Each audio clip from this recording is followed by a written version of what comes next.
बेटा we were discussing about different types of cell organelles on the basis of cell membranes. ठीक है, previous part में part A के अंदर हमने डिस्कस किया था कि कौन कौन से ऐसे सेल ऑर्गेनल्स हैं जो क्या कर रहे हैं, जिनके अंदर क्या है डीएनए है, और कौन कौन से ऐसे हैं जहाँ पे डीएनए एब्सेंट है. ठीक है, तो अगर हम बात करें सेल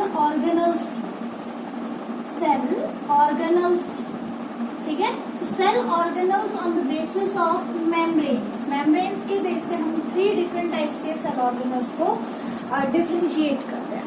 ठीक है ना, कौन कौन से होता है देखो.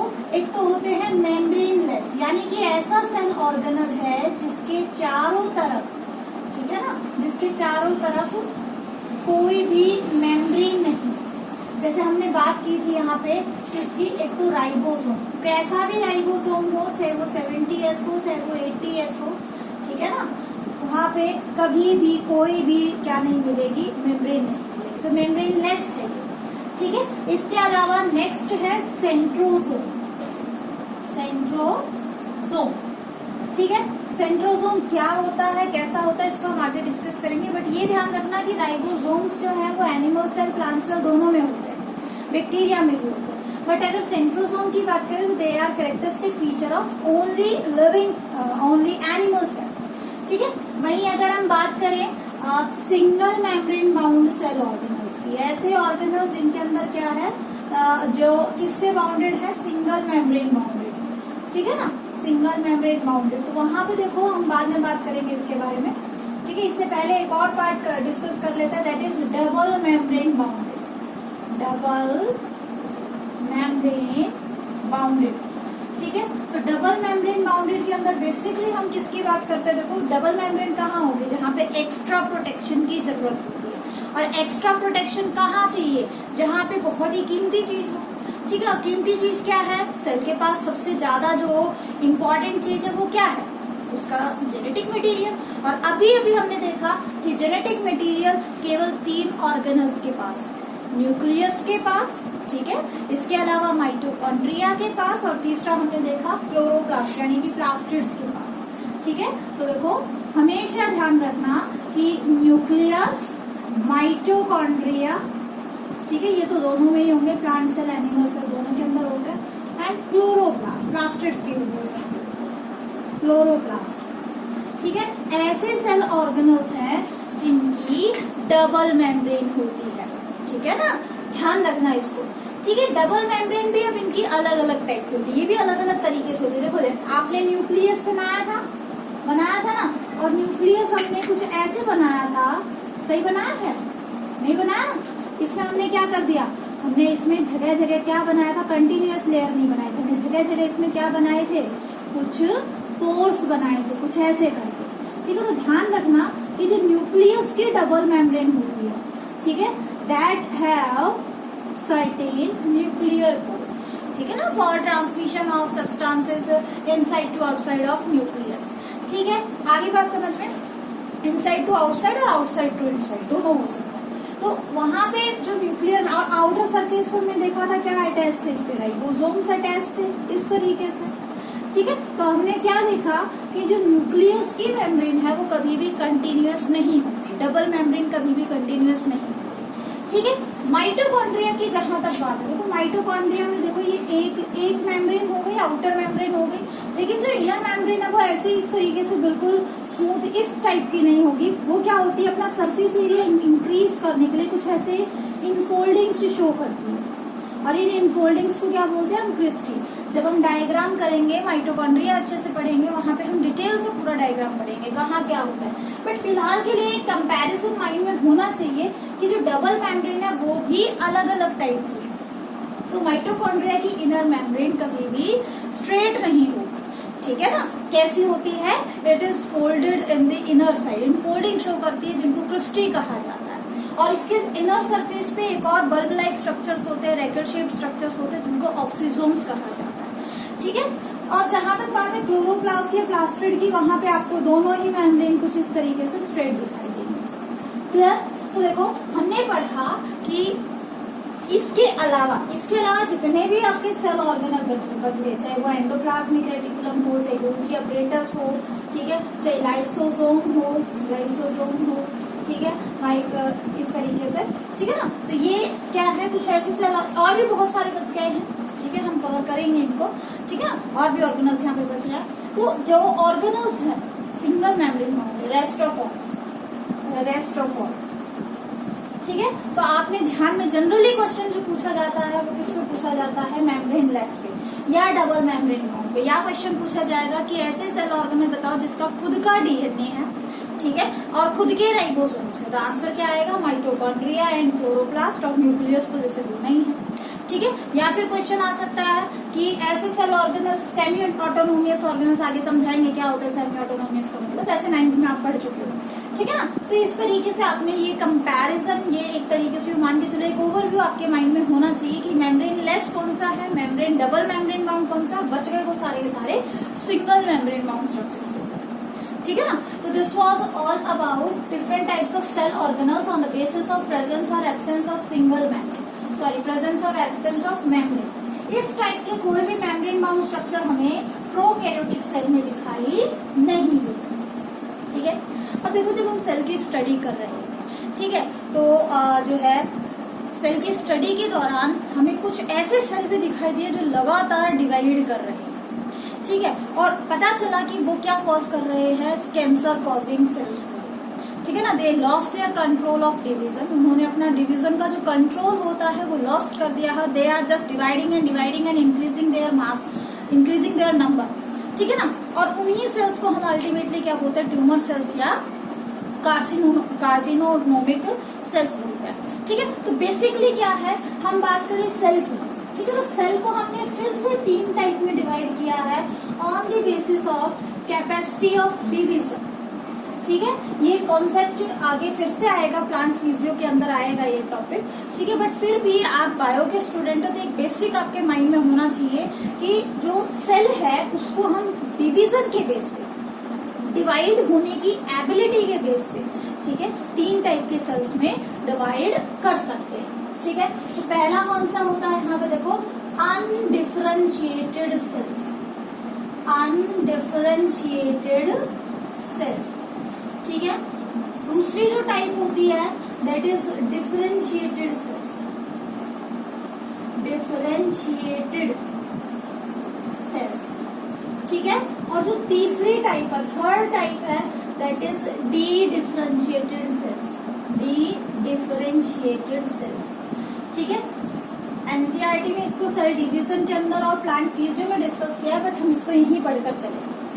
सेल डिवीजन में फिर से डिटेल से पढ़ेंगे, क्यों होता है, क्या होता है, वहां हम रीजन करेंगे, बट यहाँ हम जस्ट टाइप्स की बात करें, ठीक है ना। तो टाइप्स में देखो, अनडिफरेंशिएटेड सेल्स की जहां तक बात है, अनडिफरेंशिएटेड, देखो वर्ड को कैच करो, डिफरेंशिएट करना, स्पेसिफाई करना, ठीक है। आपके क्वेश्चंस में भी तो आता है डिफरेंशिएट द फॉलोइंग, ठीक है ना। इनको डिफरेंशिएट करो तो किसी ना किसी पर्टिकुलर बेस पे आप उसको सेपरेट करते हैं, यानी कि सेपरेशन करना किसी पर्टिकुलर फंक्शन के बेस पे या किसी और बेस पे, ठीक है, स्पेसिफाई कर देना। तो यहाँ अनडिफरेंशिएटेड है, यानी कि कोई स्पेसिफिकेशन ही नहीं है। एक सेल है, ठीक है, सेल क्या करेगी, इसने डिवाइड किया, ठीक है। अब ये अपना एक पर्टिकुलर फंक्शन अटेन करने की बजाय क्या कर लेगी, फिर से डिवाइड हो जाएगी, ठीक है, ऐसे।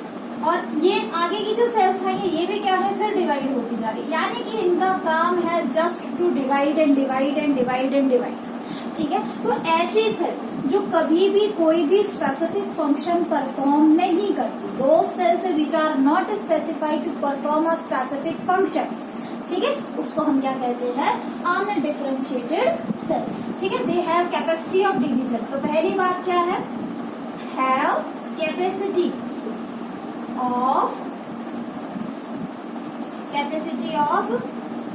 डिवीजन, ठीक है। इसके साथ साथ सेकंड क्या देखोगे, दूसरा पॉइंट क्या देखना है हमें यहाँ पे, have ability to form any body part, any body organ लिख सकते हो, एनी बॉडी पार्ट लिख सकते हो, या कई बार जो है कंप्लीट होल ऑर्गेनिज्म भी इससे बनता है।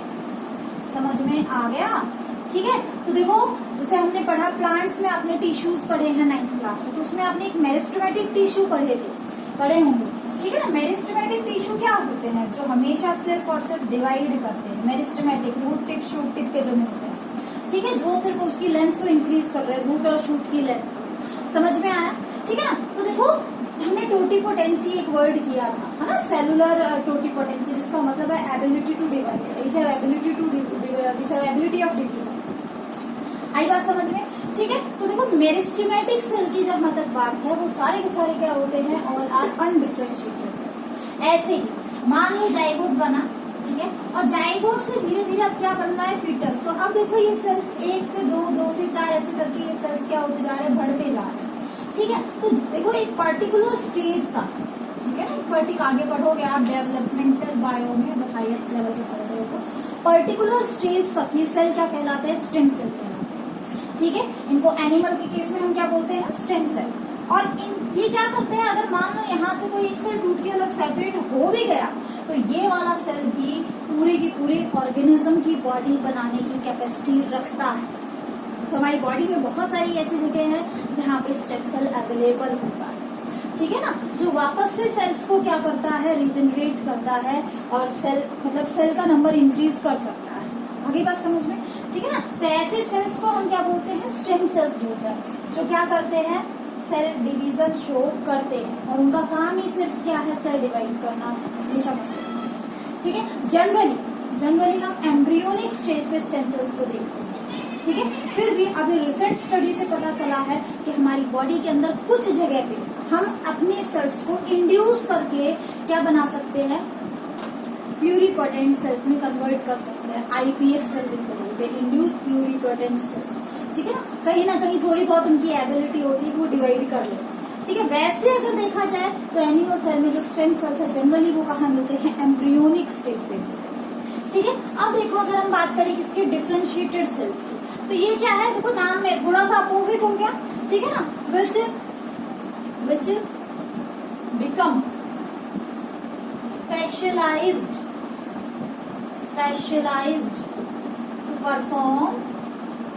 to perform स्पेसिफिक फंक्शन हो जाएगा, यानी कि वो सेल अपना डिवीजन का काम छोड़ के और क्या करना स्टार्ट कर दे, कोई एक स्पेशल टाइप का फंक्शन करना स्टार्ट कर दे, तो वो मैच्योर सेल कहलाएगी, परमानेंट सेल कहलाएगी। It become permanent to perform a permanent function, ठीक है ना। एक परमानेंट फंक्शन परफॉर्म करना उसने स्टार्ट कर दिया, दैट्स वाई उसको हम क्या कहेंगे, उसको क्या कहेंगे, डिफरेंशिएटेड सेल्स कहेंगे। जो हमारी बॉडी की लगभग सेल्स क्या होती है, डिफरेंशिएटेड। समझ में आया, ठीक है। अब देखो नेक्स्ट क्या है आपके पास, डी डिफरेंशिएटेड सेल्स, ठीक है। देखो डिफरेंशिएटेड भी है और आगे डी भी लगा है, यानी कि ऐसी डिफरेंशिएटेड सेल्स, ठीक है ना, मतलब कि डिफरेंशिएटेड सेल्स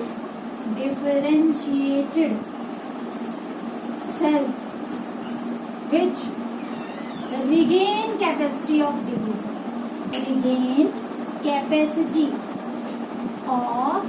division, ठीक है। यहाँ हमने क्या किया था, यहाँ हमने जैसे लिवर सेल की बात करें, हमारी नोजल सेल्स की बात करें, सब डिफरेंशिएटेड में आती है। देखो जैसे मान लो यहाँ हमने देखा एक सेल था, सेल डिवाइड हुआ, 2 सेल बने, और अब ये सेल एक पर्टिकुलर फंक्शन परफॉर्म कर रहा है। मान लो ये जो है ये किसी और टाइप के सेल में कन्वर्ट हो गया, ये किसी और टाइप के सेल में कन्वर्ट हो गया, और स्पेशल हो गया, एक स्पेशल फंक्शन परफॉर्म करने के लिए, ठीक है ना। लेकिन अगर हम बात करें किसकी, इन सेल्स, ये क्या है, मान लो कोई सेल था, ठीक है, सेल ने क्या किया, डिवाइड हो गए, ठीक है। अब ये बड़े हुए, मैच्योर हुए, और मैच्योर होने के बाद इन्होंने क्या किया, अपना एक स्पेशल फंक्शन अटेन कर लिया। मान लो ये कुछ इस तरीके का सेल बन गया और ये कुछ इस तरीके का सेल बन गया, लेकिन जरूरत पड़ने पर ये क्या कर सकते हैं, वापस से किस में कन्वर्ट हो गए, डिवीजन करने की एबिलिटी रखते हैं, ठीक है। यानी कि ऐसे सेल जो डिफरेंशिएट तो हो जाते हैं बट वापस से they regain the capacity of division, दोबारा से अनडिफरेंशिएटेड बन जाते हैं अगर बॉडी को जरूरत पड़ती है तो, ठीक है। तो कंडीशन बेस पे वो डिवाइड कर सकते हैं। समझ में क्यों होता है, किसलिए होता है, इसको हम आगे पढ़ेंगे।